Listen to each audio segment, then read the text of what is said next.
Imagine if one late fee changed the course of entertainment forever.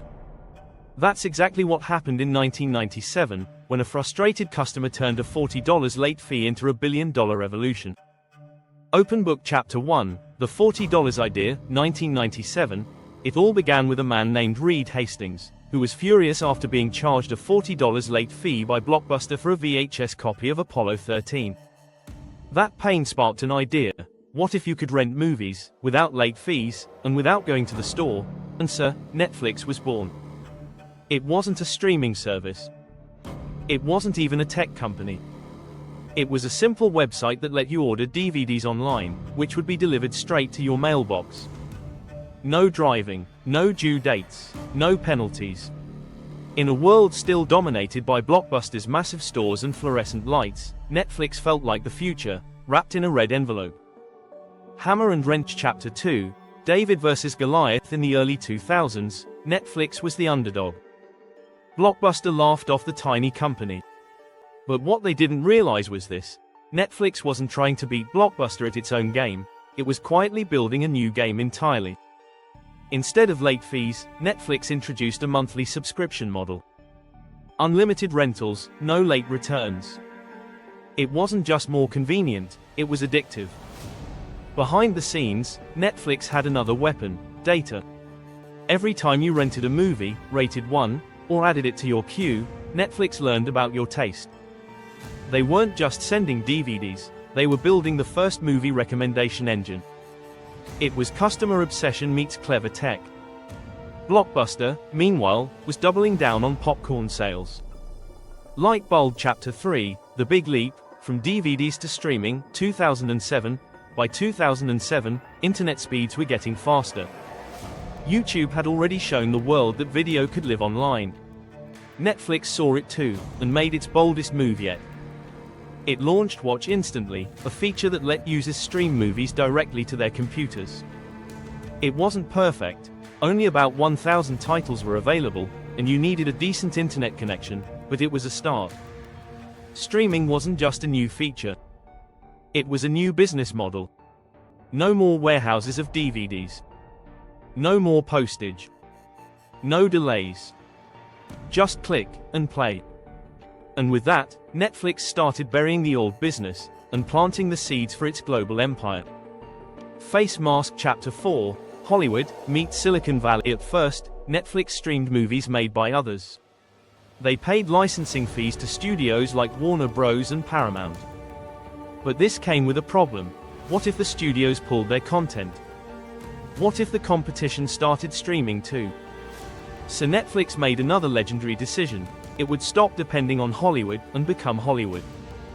In 2013, Netflix released House of Cards, its first original series. It wasn't just good, it was prestige TV. Critics loved it. Audiences binge-watched it. And most importantly, Netflix didn't just stream House of Cards, it owned it. This move changed everything. It turned Netflix from a tech company into a full-fledged entertainment studio, with data guiding its creative decisions. It was no longer licensing content from rivals. It was making shows tailored to what you already loved, using the data you gave it. Globe Chapter 5, World Domination. With original content booming, Netflix went global. By 2016, it was available in over 130 countries, from India to Brazil to South Korea. And Netflix didn't just go global, it thought local. It created original shows in Spanish, Korean, German, and Hindi. Hits like Money Heist, Sacred Games, and Squid Game weren't just successful in their home countries, they became global phenomena. It proved one thing: good storytelling knows no language barrier. And with each new market, Netflix's subscriber base exploded. Downward Trend Chapter 6, The Empire Under Fire. But success brings competition. By 2020, the streaming battlefield was crowded. Disney+, HBO Max, Amazon Prime Video, all were taking slices of Netflix's pie. Netflix's solution: reinvent again. It introduced a cheaper ad-supported plan. It cracked down on password sharing. It even launched mobile games to expand engagement.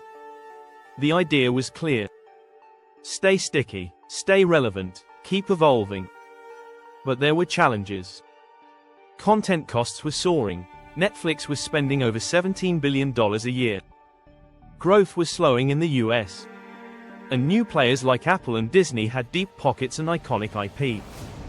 Brain Chapter 7, The Netflix Way. What keeps Netflix ahead isn't just content. It's culture and vision. Internally, Netflix is known for its freedom and responsibility culture, where employees are encouraged to take bold risks, think big, and make fast decisions. And above all, Netflix never married its past. It let go of DVDs when streaming emerged. It stopped licensing when originals made more sense. It embraced ads, even though it once hated them. Every time the industry zigged, Netflix zagged, and that zigzag turned into a roadmap for the future. Pushpin Epilogue, what we learn from Netflix, final 1 to 2 minutes. Netflix's story isn't just about movies. It's a story of adaptation, customer obsession, and never getting comfortable.